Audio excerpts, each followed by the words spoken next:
What do you think is the most important thing in a house that a buyer's looking for? Is it a kitchen? Is it a finished basement? Is it a pool? Is it a lot? Is it a location? Like, what do you think the number one thing, or actually, maybe I'll rephrase it. What's the first thing a buyer notices when they walk in the front doors of a property, do you think?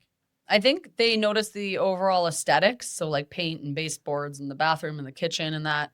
But then the biggest thing I think is probably the location, because you can Yeah. change the house, you can't change the Yeah. location, Oh, for right? sure. So sometimes people will get sucked in by the aesthetics, and I have to remind them, like, this is the area you didn't want to be in, or Yeah. this is what you wanted to be away from, and there's lots of this in this area.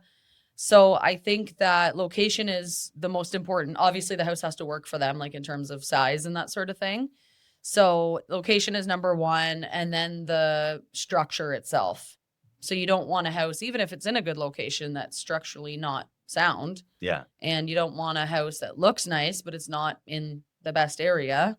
So location and the overall structure of the home, I would say, are the biggest things, in my opinion, that are the most important.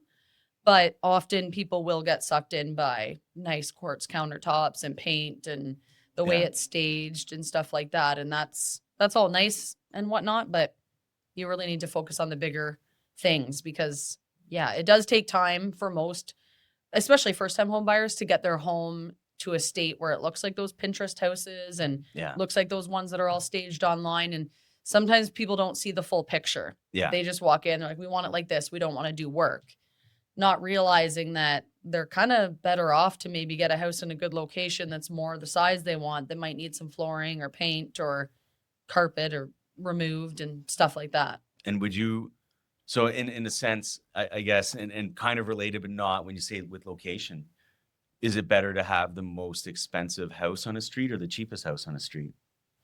I think that if it's in a good location, having the cheapest house on the Yeah, I street's agree. nice. It's, to have lower payments and whatnot, unless you can afford the most expensive house on the street.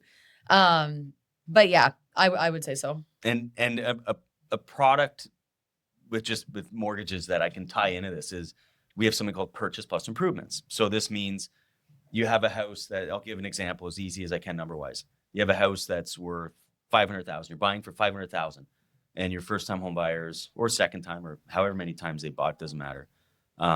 They love everything about it, but God, they hate the kitchen. Right? So you get a quote. Okay, it's $50,000 to put a new kitchen in, and the bank will actually add that to the mortgage. Right. So Right. So a lot of the times when they're looking at these things can be changed and included in the mortgage. And a lot of people don't know that because they'll say things like, oh, I really like the house, but there's things that need to be done and we can't afford that with the down payment. You can actually add that into the mortgage and kind of get the best of all worlds, right? And that's instant value too, because you go drop a $50,000 kitchen in a $500,000 house, it might be worth $6 now. right. I'm making numbers up, obviously, but I think it adds a lot of value when you do it yourself as well, right? So, Yeah. yeah.